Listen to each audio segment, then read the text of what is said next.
I'm going to go ahead and call this meeting to order at 5:20. Oh, I'm sorry. Nia, are you good? Ready. All right, perfect. Thank you. Yeah, so I'm calling this meeting to order. Thank you all for being here. Good to see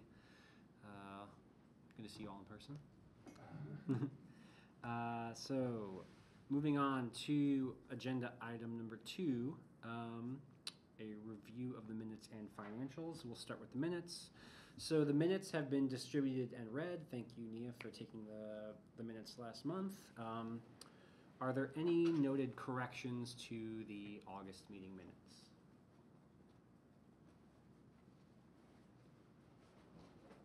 All right, great. So I'm going to go ahead and motion to...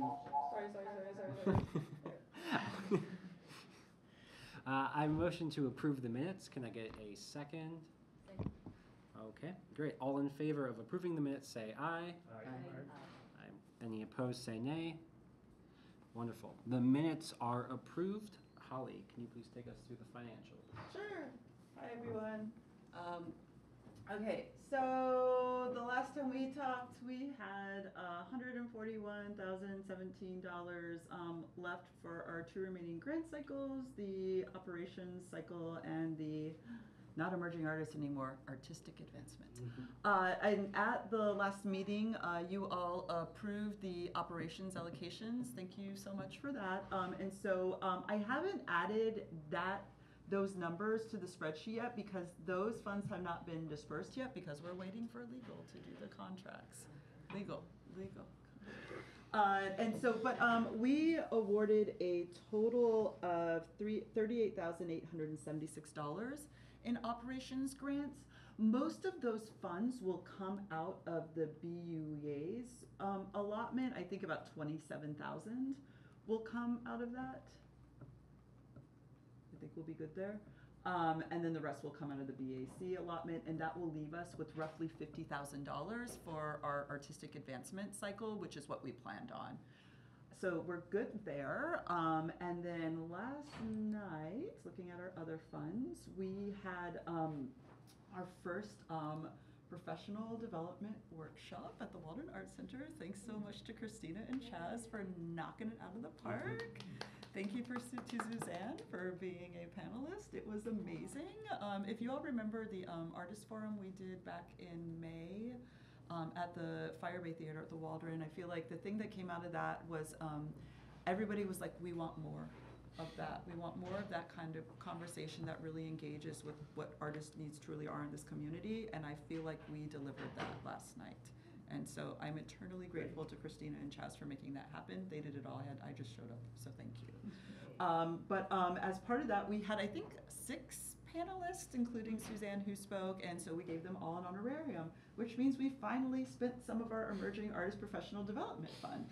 We spent a total of $1,500 in honorariums.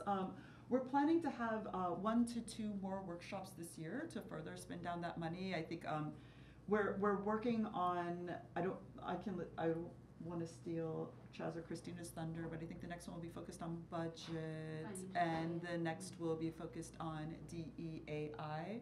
We're definitely going to hope to get the budget one knocked out this year, and then I think we're just going to make sure we're feeling good about our capacity, whether or not we do that 3rd one. But I'm sure they will all be as amazing as last night's was when they happen. So thanks again, Christina. And then we'll be working with Natalie in the coming weeks, and also speaking with the Public Arts Subcommittee at our September meeting to talk about getting those public art grants out the door before the end of the year. That's all I've got. Happy to answer any questions.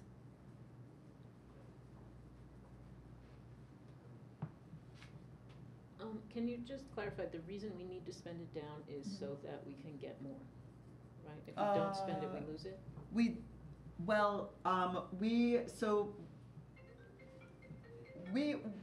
What we do or don't do before the end of the year will not impact council's decision to give us the same amount of money next year. If we find ourselves in a position at the end of the year where we're not going to spend all this money, we have a few options. First of all, we could choose to reallocate it for something else. Another option would be to say, hey, we know we want to work with these artists at the beginning of next year to do these to do these workshops, what we can do is we can either have I think we can encumber the funds so they're available for next year, and that's just a negotiation with whoever we would be paying to do those things, and our controller's office, basically, they just need an invoice to mark these unspent funds to carry over into next year so we can spend them. That's Yeah, great. so I think, I feel like we're really spending this budget this year, like our overall budget, not just what you see here, but all the lines for the arts budget. So I think when we get a little deeper into the fourth quarter of the year, we'll be having some conversations about how we might spend this money if there's any left over. So, yeah. Can I ask, last night, how many people attended the panel? It was a full house of 30. 30? Mhm. Okay, and you capped it at 30, right? Yeah, we kept it at 30. Yeah, that's what I thought, okay. Mhm. Did you feel like there was more, did more people want to come? Did you feel like you turned away a lot of people, or? I'm just Well, we curious. had a couple people on the wait list. So I wondered about. Yeah, but it wasn't. I think we had like 4 people or so on the wait list. Okay. And so we still just kind of opened it up because some people kind of like, at the last minute, they're like, oh, I realized they couldn't make it. So. Oh yeah. Right. But yeah, so it turned out, Just about right. Just about right. Good. I think the word of mouth is gonna be really positive, so, Mhm. so people will tell their friends and then they'll want to come, Yeah. I think. Mhm. Excellent, great. Any other questions on the financials? Wonderful. For agenda item number 3, gonna throw it back to you, Holly, for the staff update. Okay. I've got a few things. The most exciting one, which I've accidentally told Gerard about twice. You know how, well, for some of you, we've been talking for years about finding someone to help us upgrade our public art database. We found somebody. Yay. So I just, earlier today, I had a phone call with an O'Neill practicum student who's going to do this work for us as her practicum. So this is going to be a multiple step project. So we have a spreadsheet of hopefully every piece of public art that is under the city's purview since the late 1980s through about 2016 when people stopped making updates to this spreadsheet. So we are going to work with our IT department and the GIS folks in their department to turn the spreadsheet into a publicly accessible database so anybody can look up information about pieces of public art. And we're also going to connect that database with a map that GIS is going to help us create that has every piece of public art on it. So those are the first couple of steps. And I think because this list is so big and unwieldy, we're going to kind of just do that transfer of data into the database and the map kind of piecemeal, because if we try to do it all at once, we'll collapse on ourselves. So, but then what we're going to do also is as we're kind of going through this, I'm thinking like 10 pieces of public art at a time.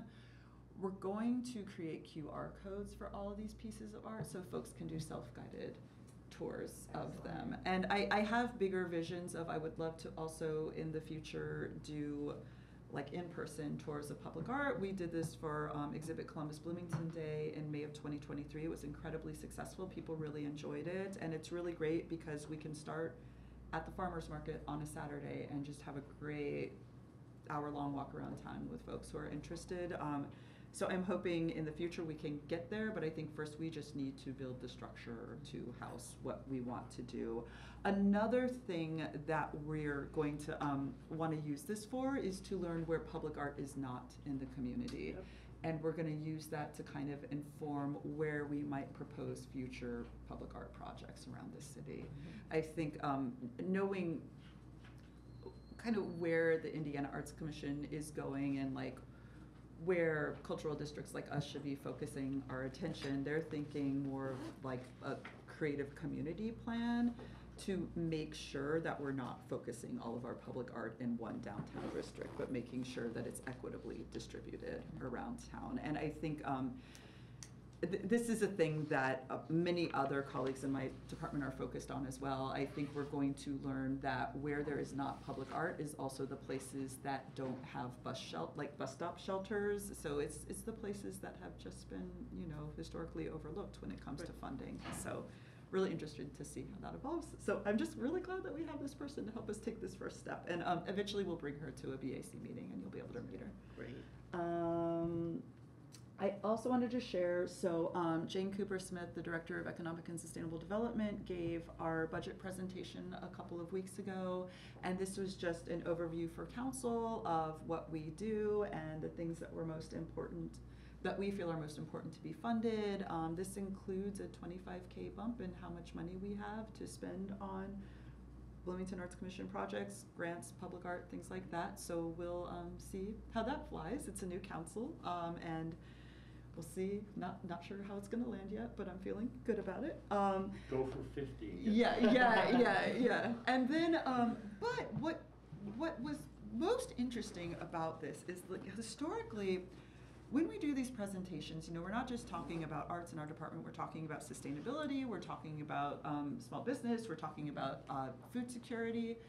Nobody asks questions about arts. Arts just flies under the radar, and I'm like. But today, when we did this, one of the new council members, Courtney Daly, was like, arts is really important. And she just said some things that said to me, we've got an ally here. And so I actually met with her yesterday just to actually share with her what we do, and she's really excited.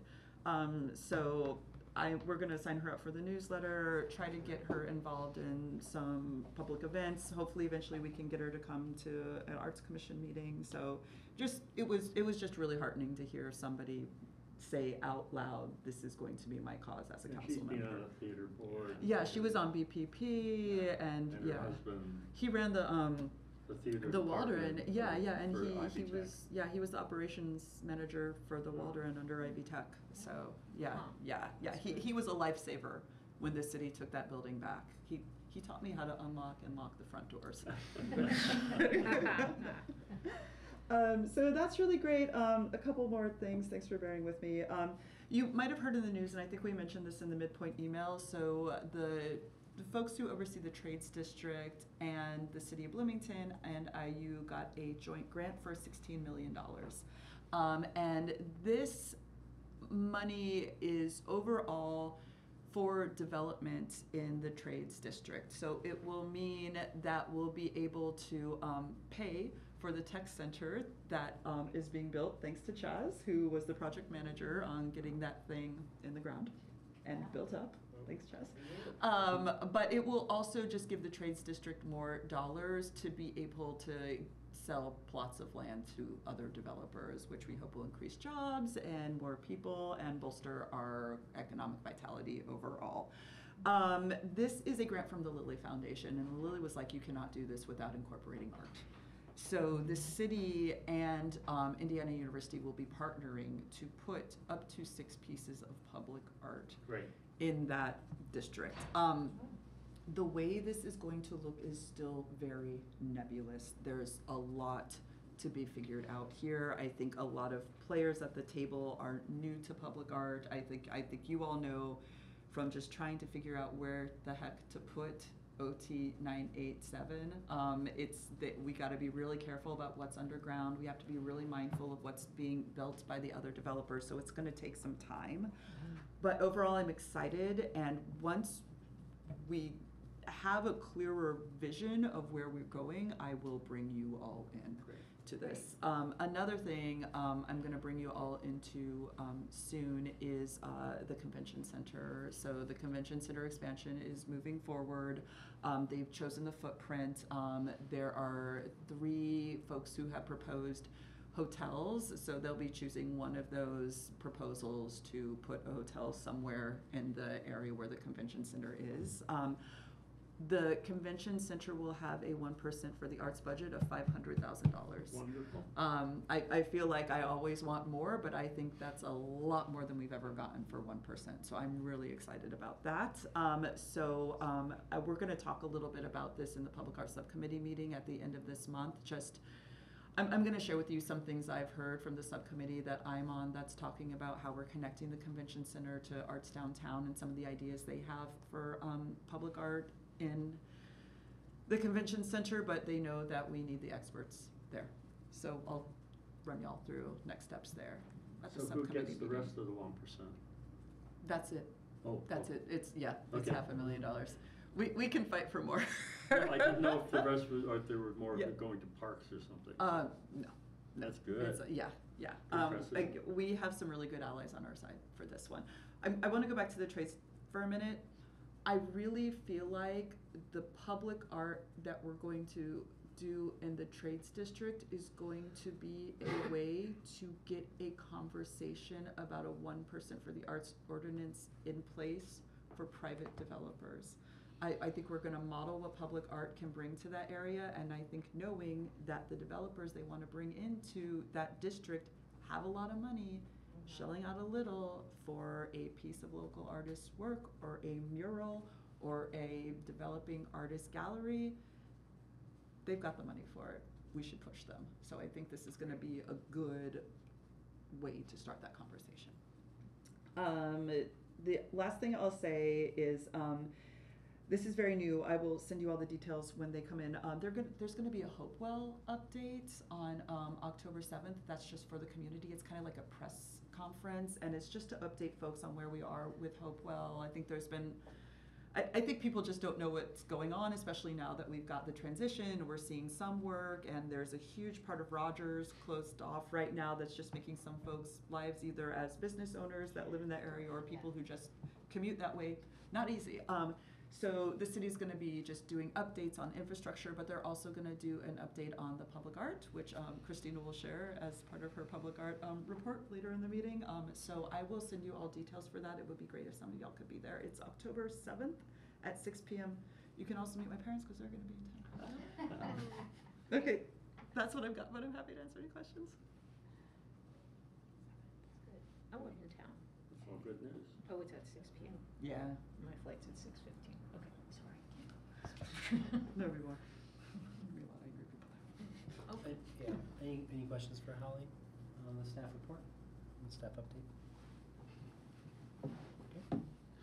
Excellent. Well, moving on to agenda item number 4, I'm happy to introduce Benjamin Reardon. Did I say that correctly? Yes, yeah. Okay. He's the director of Reimagining Opera for Kids, and he's going to present today on the organization and how we might be able to, like, I guess just like think about supporting groups like this. Lovely. All right. But first of all, thank you all so much for having me here. I can stand up. It makes it easier to see, and it feels kind of weird to sit back there. Hi, come back. But yeah, so my name is Ben Reardon. I'm the executive director of Imagining Opera for Kids. It's my 9th year with the program, but my first year as director, which has been fun and exciting and terrifying, and all of those good things. But it has been a really good experience.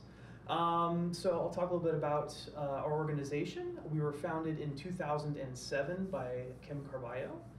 Our mission is to introduce kids to the arts through bringing opera to their schools and maybe fight some of those misconceptions about like what opera is. As we all know, there's a few, as well as give performers a chance to develop their performance skills. We have a lot of students roll through as well as community members, and it's a really nice kind of laid-back environment to do those things. We do a really good job of keeping everything very low stress. It's a really friendly environment, so it's a nice place to perform. When I joined right when I started my doctorate at Jacobs, and that can be very intense. And I look forward to the ROK stuff at the end of every week because it was like the one time you could lay back and just enjoy making art and sharing it in these ways. So it's really lovely to be able to do those sorts of things. The way we accomplish our tasks is we perform for kids all over the place. We perform at schools, libraries, community centers, festivals, all those good things as much as we can. We try to keep a very high performance volume. Historically, we've had seasons where we performed like in the 40s number of times throughout a season.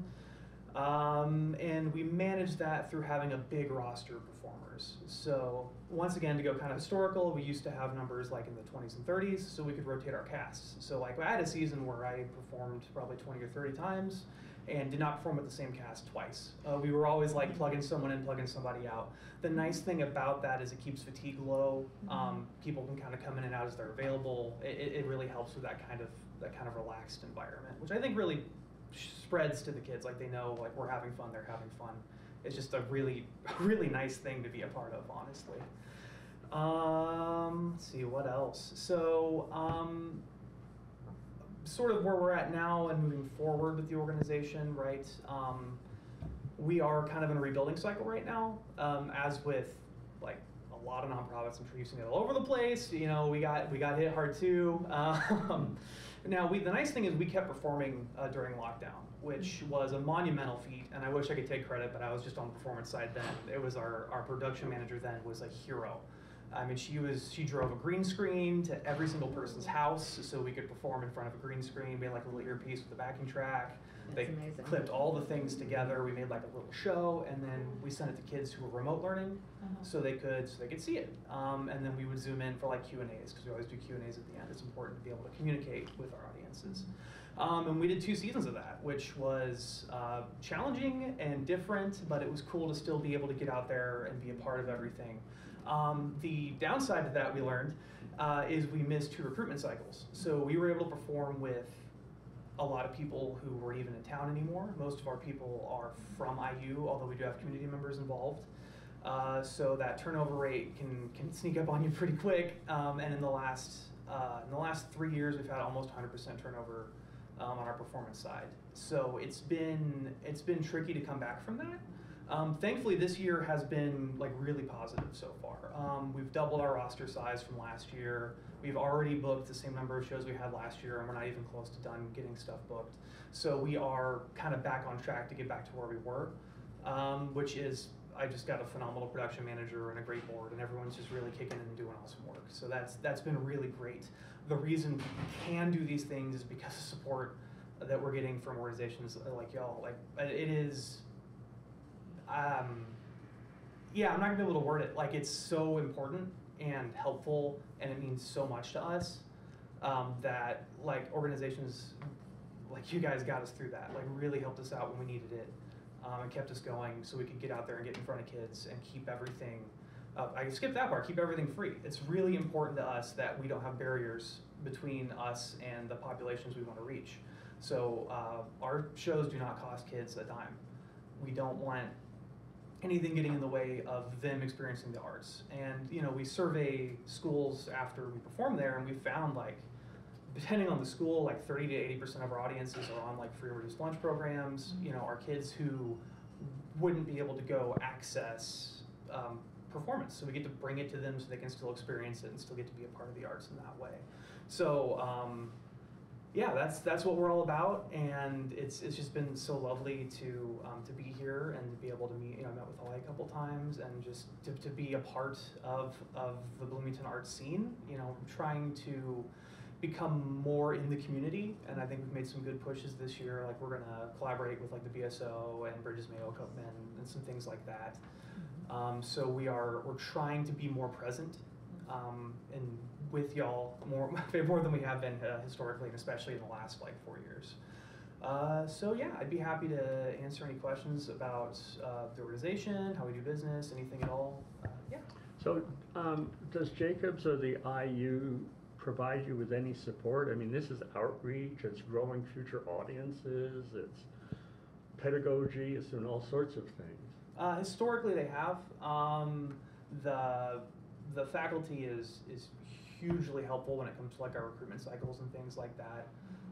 It's really, really nice, especially for like undergrads who are probably not gonna get cast in anything, or like, you know, even incoming graduate students who didn't get cast in anything. It's like you don't have to miss having a named role on your resume. Like we got you, you know, we'll put you in front of audiences. You can perform for 1,000 people these next 2 weeks. They're little people, but they're people, right? And honestly, they're a more fun audience anyway. That's what I got addicted to. They're just so fun to perform for. They're there with you, you know, especially if you can get out and interact. So we've had a lot of support through them. We historically have practiced at Jacobs and stored a lot of our equipment at Jacobs. We sort of moved those off campus because of the MA renovations. So, things like that are kind Financial support? I don't know the history of that, honestly. I'm pretty sure they have historically. Nothing this year so far, but I'm still getting my feet wet in this position. So. Could you? I'm sorry. No, go ahead. Would you just describe what a session would be like? Absolutely, yeah. Please. So, standard regular performance for us is normally on a Friday.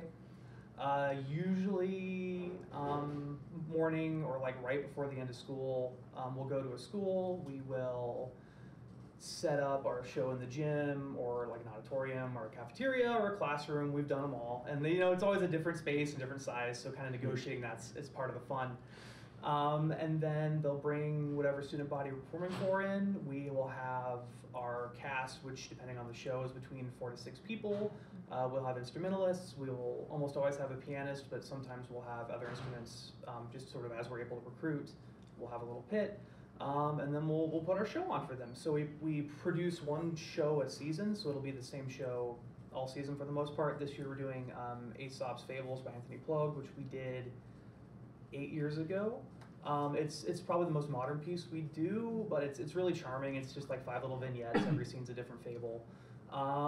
And we really try to get as interactive as possible. It's a personal belief of mine that if you're doing like children's opera and outreach and you don't get into the audience, you have failed somewhere along the line. So we always try to get out into the audience or get them up on stage with us. We'll do our show, and then afterwards we introduce ourselves, the pit, and then we answer any questions they have. And we make sure they have their music teacher, whoever we've been coordinating with, has our contact info. So if they have a question, they don't have a chance to ask it during the thing. It's important to us that we answer everything to get that communication going. So we make sure that we're available and accessible. And then we pack up and do it again the next week. Thank you. Couple of questions. First of all, I'm a trained opera singer, so I know this world, and I think what you do is remarkable. And I do want to add to your story by saying that this general sort of outreach is something that the major opera institutions do throughout the country, and there is a serious lack in this area except for what you do, right? Like there's, like the apprentice programs, etc. They do outreach to kids, and there's just, in this area of the country, there's nothing except for this. So I think it's really important what you're doing. Can you, to follow up on this question, reimagining, right? Do you adapt the operas for the kids? Do you just play them straight? Is it, why is it called reimagining? Yeah, that's a lovely question. So this is maybe one of the coolest things about our organization, so I'm glad you asked. All of our shows are written or adapted specifically for us, and they're all new, with one exception. So Anthony Plogue's Fables, he wrote, I think, we're the first people to perform the kids' opera version of it. I think it was I think it was originally a different kind of piece and it got adapted. I'm not 100% sure on the history there. See, Lauren Bernofsky, a local composer, has composed 2 of the shows we do, and part of a third. We have a show called The Lunchbox Project, which I think is maybe our best work conceptually, because each scene is some kid showing you what they have for lunch, but they're all from different cultures, and they're all different styles, and they're all written by a different composer. It's like such a cool concept. It's a really, really fun show. The one exception is, well, 2 exceptions, okay, I'm gonna go back. We do a magic flute, but it has, because we have a cycle of shows that we do, and the goal is that if we come back to the same school year on year on year on year, as we follow that student through, they will see a standard, they will see something modern, they will see something written, but so we try to get a nice variety of things so they can kind of get a bit of a education on just sort of the different things it can be as they go through. So we got to get the magic flute in there, obviously, but the version we do is written just for us. It's our own version of it. And then we also had an improv show, which I guess isn't really, I don't know where that fits, but it's basically just like backing tracks, and the kids get to like basically just pick whatever happens and we go, which is terrifying. They did that my first year with the program, and I was like, I'm not doing that. And then they finally talked me into it, Yeah, no, that was a blast. It was so fun. It's so joyful. So that is sort of how we're trying to reimagine it. We're showing new works, we're showing unique works, but we're also showing some of the old classics and trying to show all these different things that opera can be, as opposed to, you know, my opera education growing up was Looney Tunes, and then I saw an outreach group when I was in 5th grade, and that was it until my sister went to school and was in an opera, and I was like, oh wow, that's cool, you know. Yeah. So this is trying to provide a much more rounded experience with that for people coming up in our area. And the last thing I want to comment on is I believe the singers are unpaid, Correct. Yes, we are mostly volunteer. which is extraordinary, right? It's, I think it's it really shows the dedication and the mission-driven attitude, right? So the money that goes into supporting this goes into operational things, but it's not, you know, people putting money in their pockets. Absolutely, yes. So our performers are all volunteers.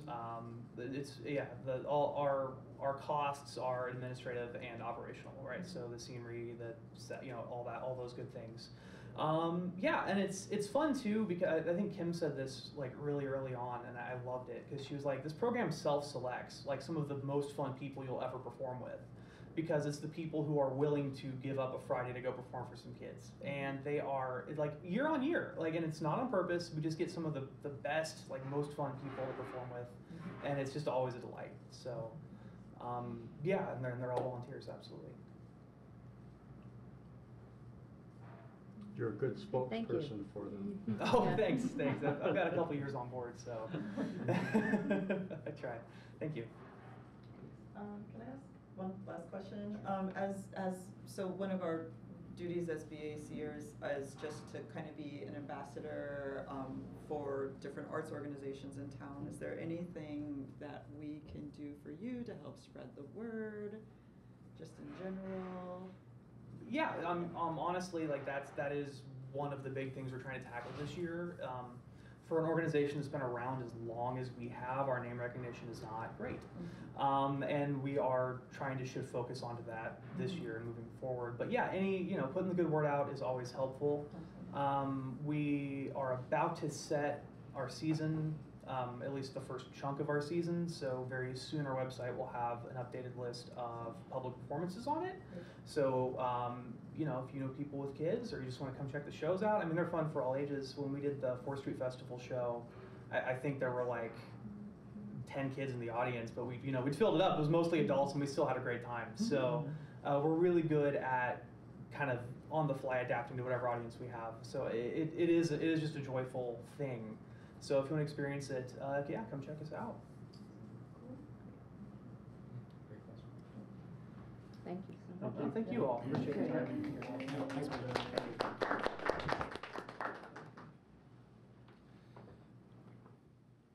All right, well, that was excellent. So a little bit of a change of pace. Both of our subcommittee chairs are absent today. So Christina is going to first give the public art update, and then is going to give the grants updates. Awesome. No. So- Okay, so the subcommittee meeting has been rescheduled for September 26th at 9:30, and we will meet virtually. Regarding Hopewell, the Public Arts Subcommittee recommended John Rasick for the project, along with the selection committee. Holly has been in contact with him, and he has accepted the project.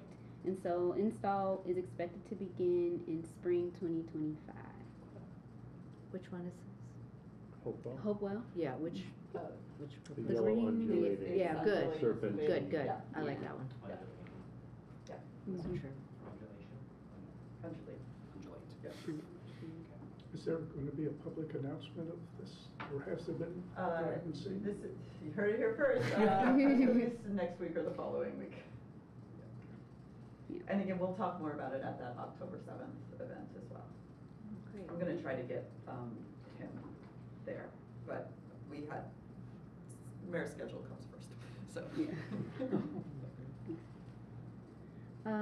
And then the Duke Substation mural. So we wrapped up community feedback. The artists were able to finish up the finishing touches on the design, And so now painting has begun, and we are having a community paint day on September 28th. I did want to stop here to plug in that we are looking for volunteers for this event to make it successful. And so I meant to send out the email actually today to everyone, but just be able to share the word and spread it to your networks to volunteer. You have to sign up to volunteer. We're not taking walk-ins. So make sure that you get the link. I'm making a poster. Awesome. Thank you. That will be done tonight. Awesome. Thanks. So yeah, so that's exciting. The artists are very excited for this project as well. And then we are working on reopening the public art project grants on a rolling basis, and so we're aiming to open up those applications ASAP. So that's the public art network. Any questions from I know this is in our future, but is there any advancement on the gateway piece? Oh, yes. So our amazing intern Drew is back, and he is working on the call for it right now. He had a fantastic afternoon at the Monroe County History Center last week doing research on the Miller Showers Park. And so we're working together just to craft that into a nice paragraph that we can include in the call. We're gonna review it together at our September meeting. I am hopeful. I'm one thing I'm really trying to be mindful of right now, and we'll talk more about this at the subcommittee meeting, is just the pace at which we're doing things. I just want to make sure we're doing it right, and I think we learned a lot from how we did the selection process during Hopewell, so I want to make sure we're just being thoughtful about how we're rolling that out. But I do feel like, I know when we started talking about this, we had a goal of being able to select the finalists by the end of January. I think it'll look more like February, just kind of considering all the holidays, and I don't want to put pressure on artists to try to propose things while they're like, trying to see their family, so, but I am feeling good about us being able to get some kind of call out in the world by the end of the year, so. Yeah.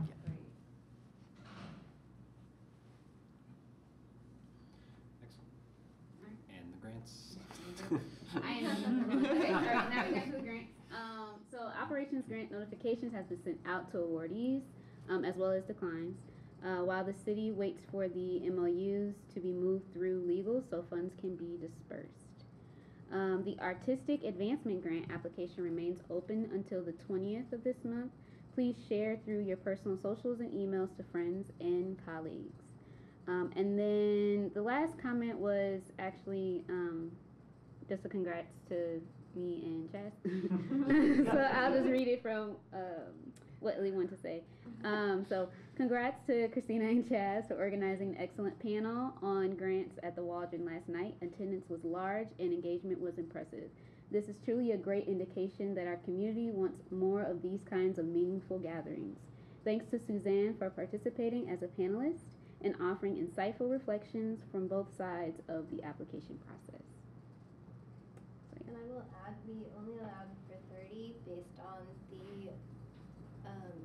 the lecturer's needs. So we had 30 sign up. I opened it up to sort of a little wait list. So we actually had 34 sign up. However, it worked out. Some people couldn't make it, so we ended up having a full house of 30, whatever, or something like that. Yeah, we had based at on least it all. one walk-up. And we had one walk-up who ended up being fine because Yeah. someone didn't show up. So anyway, yeah, we had a lot more people sign up. Like, we had a wait list. So it was great. So more than 30 people, I think, would have taken advantage of it. And I want to add, like, it was truly, really gratifying to hear very positive feedback from the attendees as well as the panelists. And they definitely do want more. And it's very exciting. They have ideas for what people want in the future for these to be. And it just ended up being one of those things that, like, when you listen to the artists in our community and give them what they want, that's a great recipe for success. So, anyway, that was just really great. And again, it was free for everyone, which was really cool to do. And we also did pay the panelists for their work because we love to pay artists here at the city. Thanks folly. So anyway, if you ever want to come to one of these workshops and just audit, you can. In fact, I say now, please do.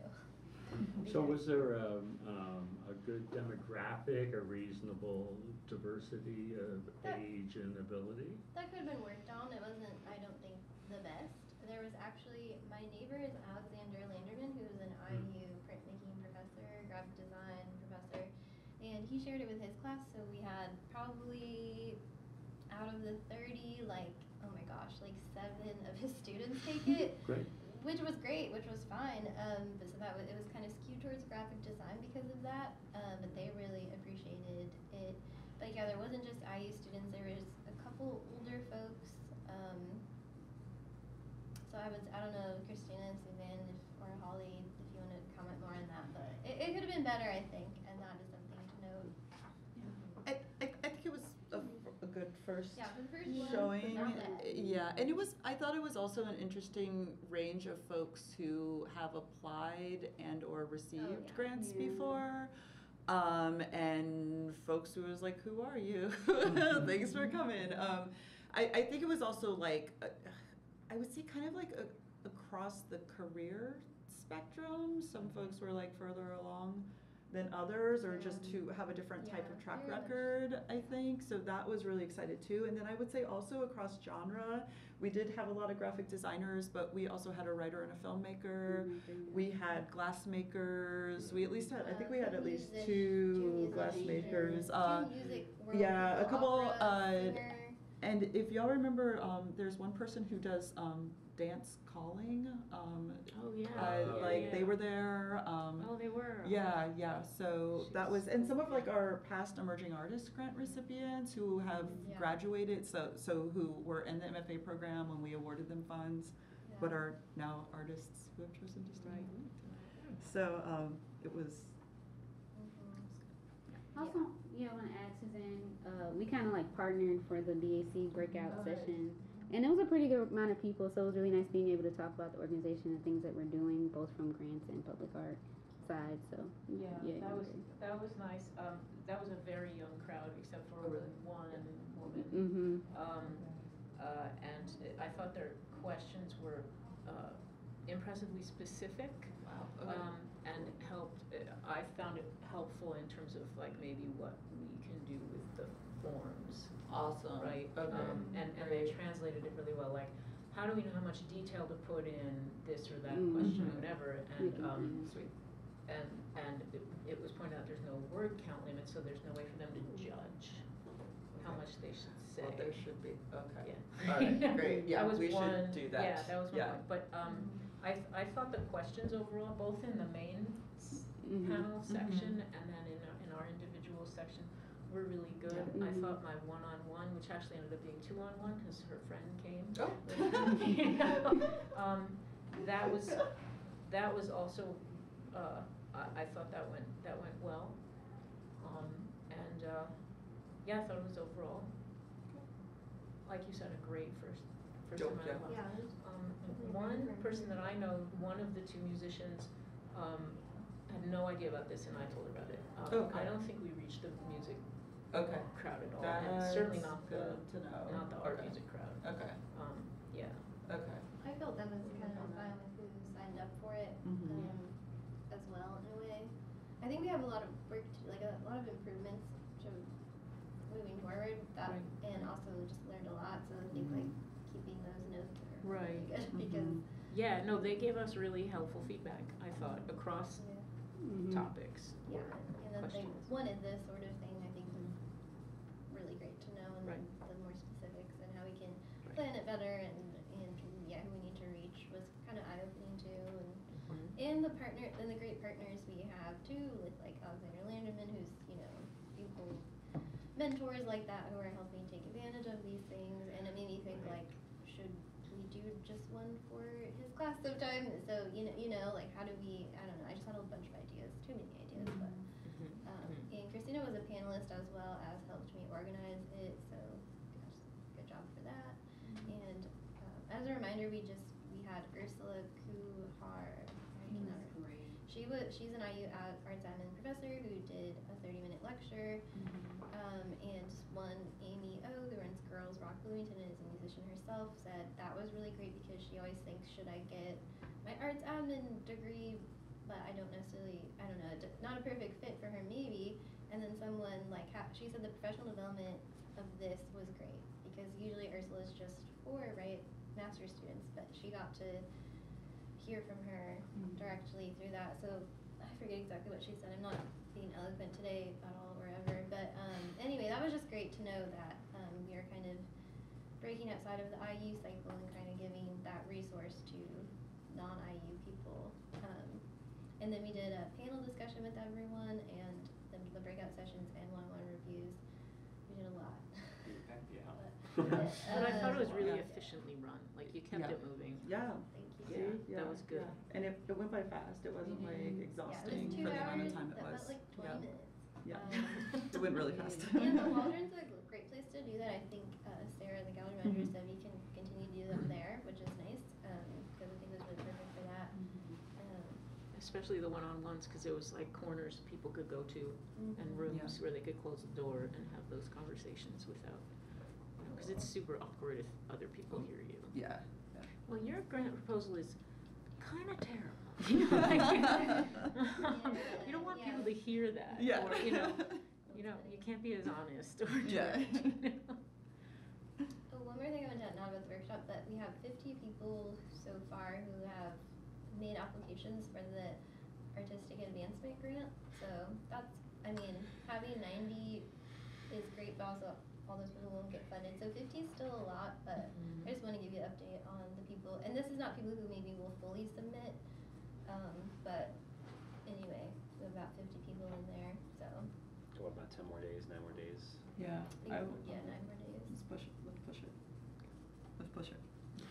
Not saying don't. Sorry, Grants Commission Yeah. Committee. I'm not saying don't send it, I just want to give you an update on the numbers there. Yeah. It's a little lower than usual, which we found this year, but I think we were saying it's kind of a good thing in a way because people are leveling up and not just writing bad grant proposals, but really good ones. So anyway, just an update on that. Excellent. Any more, was that the end of the grant report? Yeah. Cool. Any other questions for our grant chair surrogate? Can I add one thing? I noticed when I was looking at my calendar that the next grant subcommittee meeting right now is scheduled for next Friday, the 20th. And I don't know if that works or not. So we'll ask the grants subcommittee chair to follow up about that. So.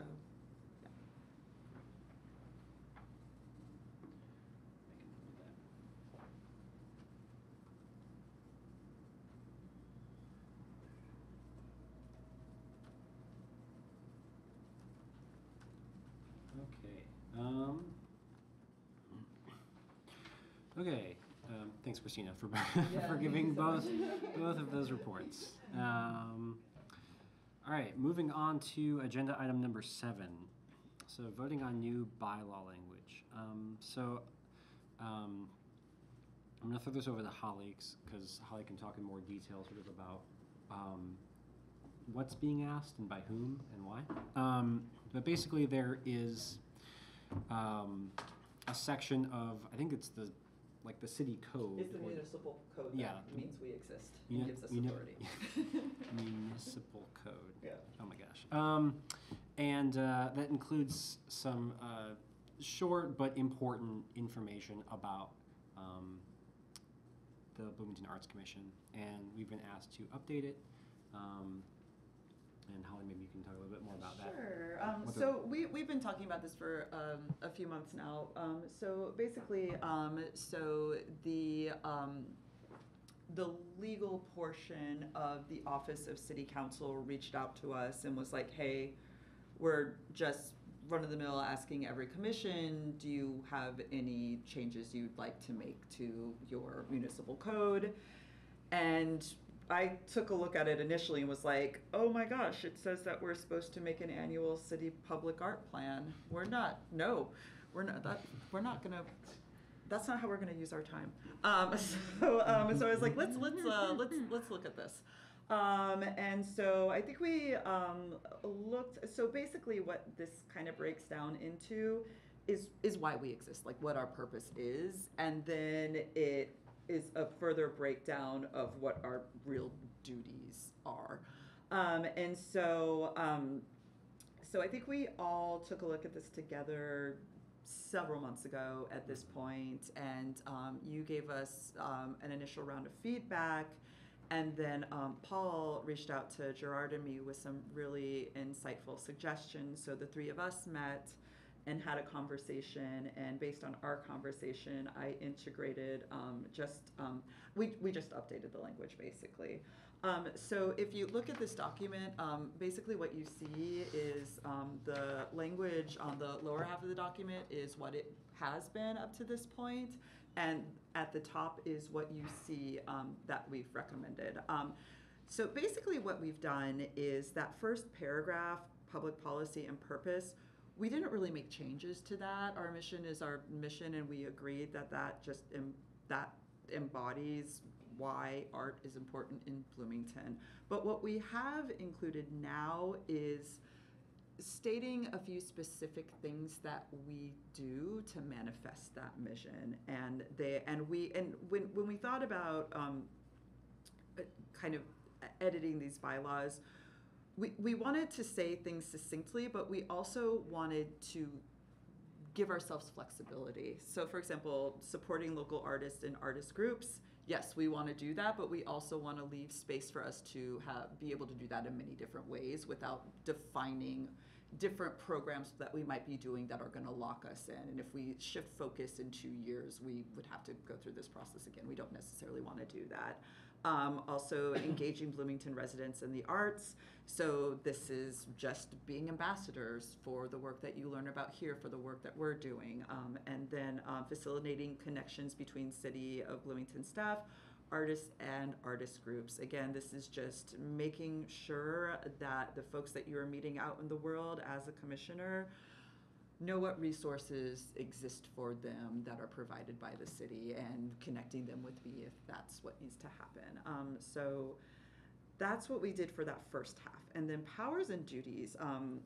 The things we found there were, we thought a couple of them were kind of repetitive, especially when it came to things like communication and ambassadorship.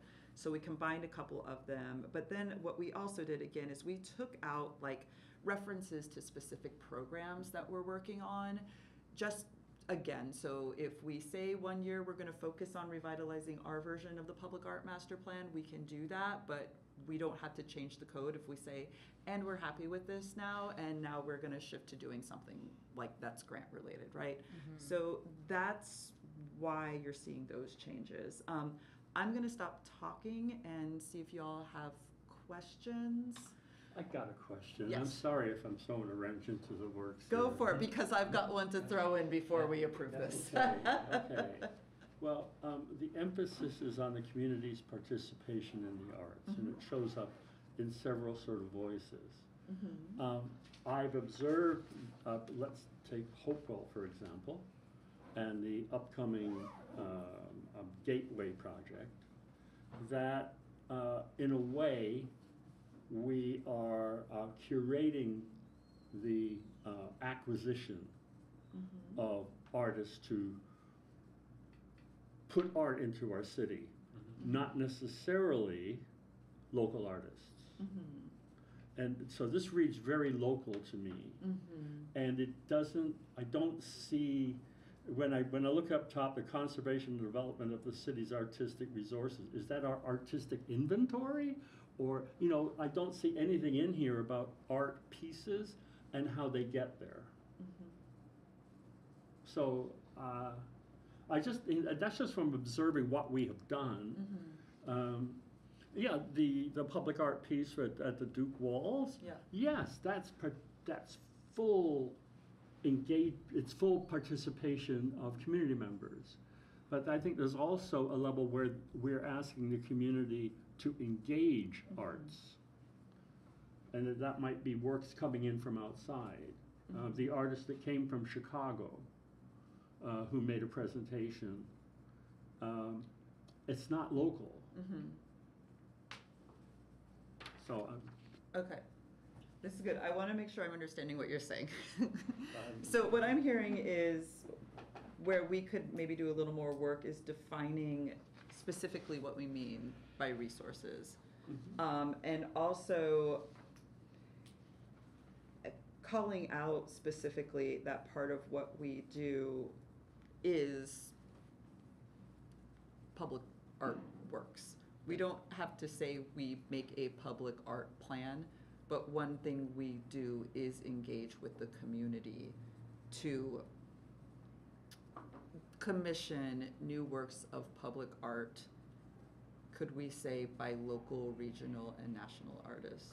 yes. Would that I think kind that would of? do it. Yeah, Okay. we're now talking about the actual art Mhm. instead of the process. Right, right. Okay. Any thoughts, questions, So would that go- pushback One on that? thing, like, that would go in the, not in the section F, but in that, Mhm. like, in that four, like that, like, supporting local artists and artist groups, like Mhm. what Rob's proposing would go in that section. Mm-hmm. Okay. Okay, Thank you. okay. Cool, okay. I think one thing to keep in mind is that so far we've been talking about objects, tangible, painting, sculpture, whatever. And it's going to be, just want to be careful when things are worded that it includes performing arts Yeah. as an example. Which is my background. Yeah, Oh, yeah, yeah. okay. Spin. Okay. Expressive arts. I mean, there's lots of ways to, Yeah. Cool. Yeah.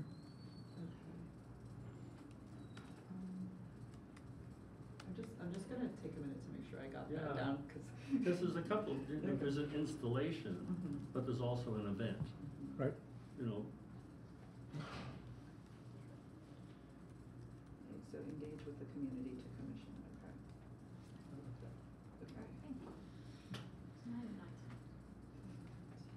Okay. A little bit, I was in. a small thing related to what you were saying, Holly, about not including specific things that would seem to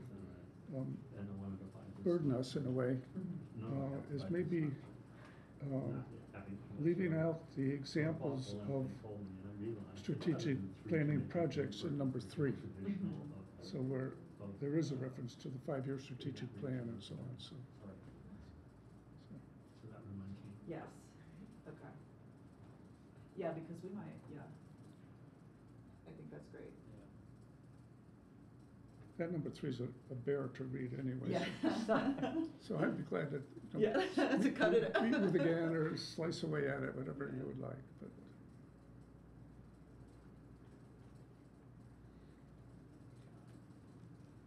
but certainly this is better than what existed before. More accurately represents what we do now.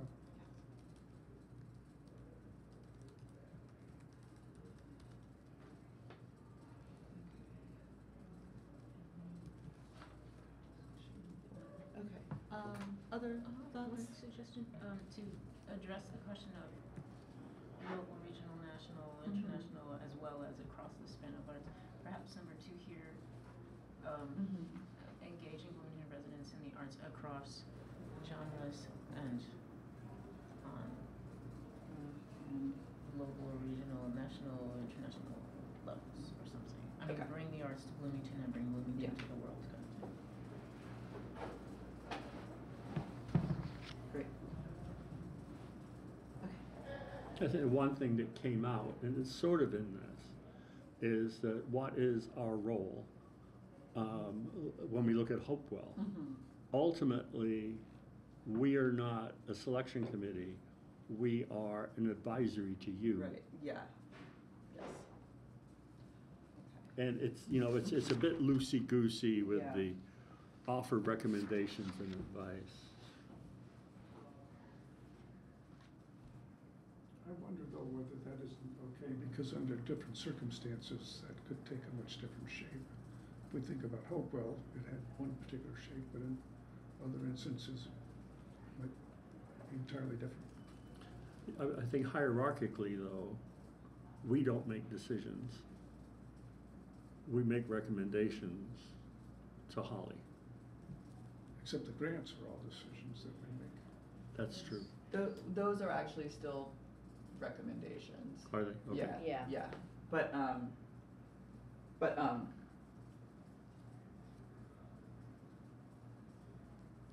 that I take. I Wholeheartedly. yes. Okay, okay, policy recommendations. I just wanna make sure, Rob, I'm looking at the right thing. Is it the last? Well, I don't know. I was looking at item number phrase at 3. Okay. And I offer just happened to policy, see the term recommendations and advice, but, Advice. you know, our commission, And. right, Mhm. purpose Yeah, is to make recommendations and Right. advice to the administrator. yeah, I would say too. I wanna add there too, because I think so, for example, for, Hopewell, you were making a recommendation to me, which then I took to the entity that the city empowers to pay for the project. So it could be, but grants, on the other hand, that ends with me. So maybe if we just say to city administration and other boards and commissions as Sure. necessary, but something, But we are an Succinct. advisory group. yeah. Yeah.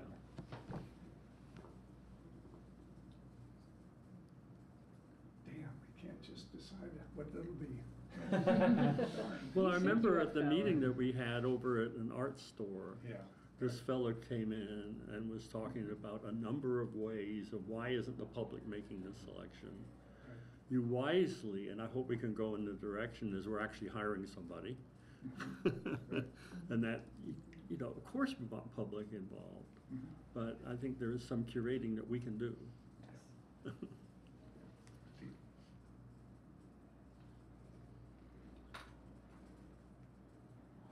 Okay. So So based on those changes, I propose we accept it? No? we've got, we've got. We got another inch of this, folks. Yeah. Okay. And I realize, I'm looking at this, we have about 8 more minutes left of this meeting, so Oh, I think we crap, okay. do need to move kind of quickly. Can I, through this. can I make a counter recommendation? Yesterday, I got an email from Isabel Piedmont Smith, who is one of our council members, and she is also the chair of the municipal board subcommittee of the council. And she wrote me, and she was like, hey, we've got a couple of changes we'd like to recommend for this. And I was like, dang it. So a couple of them are really easy and I think very easily incorporated. They also have a very long-winded statement about our work in equity and inclusion.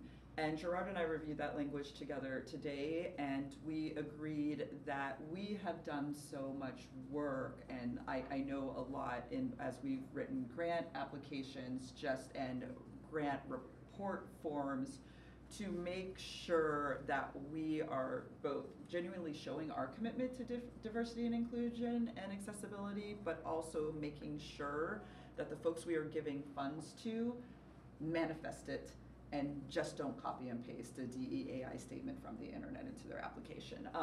So because we have spent so much work crafting that language, we think that we need to take a closer look at what they've suggested for us. So what I would recommend, based on these suggestions and these other suggestions that we've just received, I can take these changes and this subcommittee's changes, throw them all into one document, take one more look at it and approve it at our October meeting. We were asked by Isabel to give them feedback by the end of October, so we've got time to do this. And I don't know why they're looking at this now. Again, it might just be this is the kind of thing that happens. We've got a very new council. They're very ambitious about a few things. This might just be a manifestation of that, but I'm happy to consider it, and it probably is worthwhile for us to put something about DEAI in the statement. And this, again, might just be a great opportunity for us to invite Isabella to come hang out with us. So. Yeah, you know, I'm very liberal-hearted, right? Mm-hmm. But sometimes an art piece is challenging, deliberately so. Yes. Which does not necessarily foster inclusion, it fosters conversation. Yes. And so I hope we're not asking every grant recipient to, okay, good. Mhm. This is a No. general statement. No. All right, Yes, good, good. yes. Just wanna- Yes. I don't know what we're doing if we're not challenging. That's, Yeah, right. that's, yeah. Yeah, to follow up on that, I do fear that sometimes it comes across as if inclusion means you must include everyone in everything you do, Yep. and that's Yep. impossible. Yes. Yep. And it reduces the ability to specialize or to, you know, not everybody's gonna love opera, right? Yeah. Not everybody's gonna love visual arts or hip hop, right? And that, so yeah, I take your point. Well, yeah, I appreciate all of the thoughtful feedback into these, into the bylaw language. Yeah, thank you. And I will incorporate multiple sets of Yeah. changes. And, yeah, and we'll look to hopefully wrap this up at the next meeting. Yeah. Excellent. Okay, moving on to agenda item number 8 from your chair. I don't have a lot today other than a reminder that we have a social hour after the meeting today. Hope to see you all there. We will be at Brew Burger, which is on 3rd Street. It's in that new set of like Oh, apartments. where is it? At Brew Burger. Oh, I thought it was in social. I think we moved. No, Okay. Yeah. they don't have a big enough space. Yeah. Bloomberg. Yeah, it's off of Grand Street and, It's off of Grant and 3rd. It's in a new, It's on Like a the new building. development, yeah. Like a new apartment. Like an apartment, yeah. On a corner, which makes it easy to spot. Yeah. Yeah. Yeah. Yep. I hear their And we're burgers sitting are on the fantastic. patio. They are. Ooh, Yeah. yes. Oh, thank you. good. So before we go, I want somebody to tell me again, because I gotta drive. Okay. Yeah. Okay. Yeah. Yeah. And then, yeah, just to I can note look it that, I up. mean, as I think we've laid out in our grants and public art committee reports and from our city reports as well, we have a busy end of year and a busy year ahead. So between that and then I think also, as I noted in our last meeting, kind of starting to think strategically about the next, couple years, and doing some goal setting and just kind of some,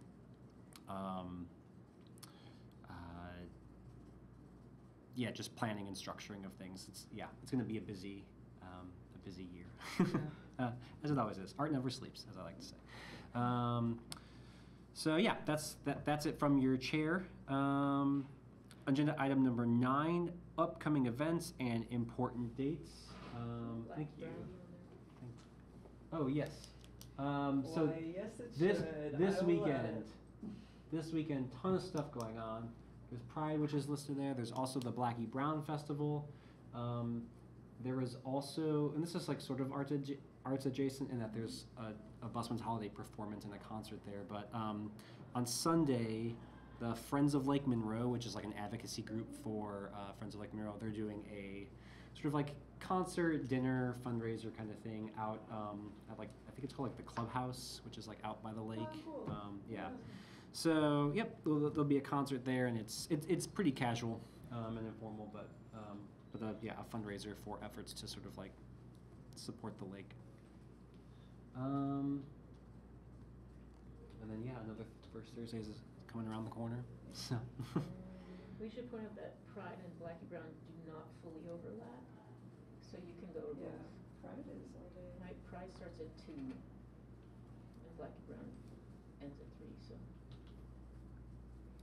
yeah. I think it's 2 to 8. Plenty or at to- least the booths are 2 to 8. Yeah. I don't know about the events go later. Usually goes Yeah. later, yeah. Also, the Blackie Brown Festival is an art market in the pavilion at Switchyard from like I think it's 10 10 to 10 2, 10 to 12. No, it's 10 to 12. Yeah, and then Third, and then performances. 12:30 sunset. And the performances are at 12:30. So, just so you know. Awesome. I'm gonna just reemphasize Community Paint Day for the Duke mural on yeah. Saturday, September 28th. Yes. And then there's a celebration for the Duke mural the night before, which I think we're all invited to. We're invited. That's Duke is 11. sponsoring it. You That's should 11. get Duke to get a 11 grant or and to 11. light it. Okay, thank you. Yeah.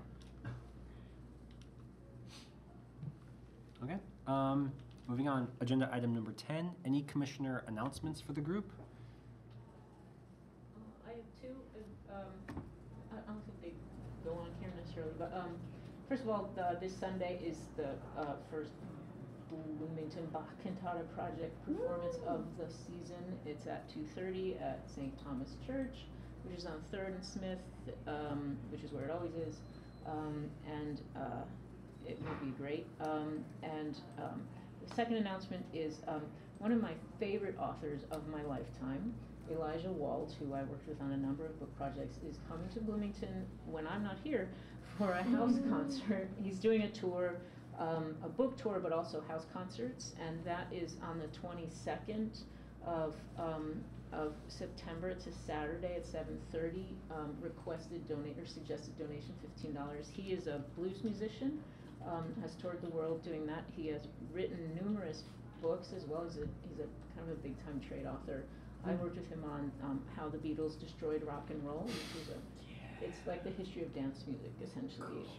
Yeah, it's great. And he's written on Robert Johnson, Narco Corrido.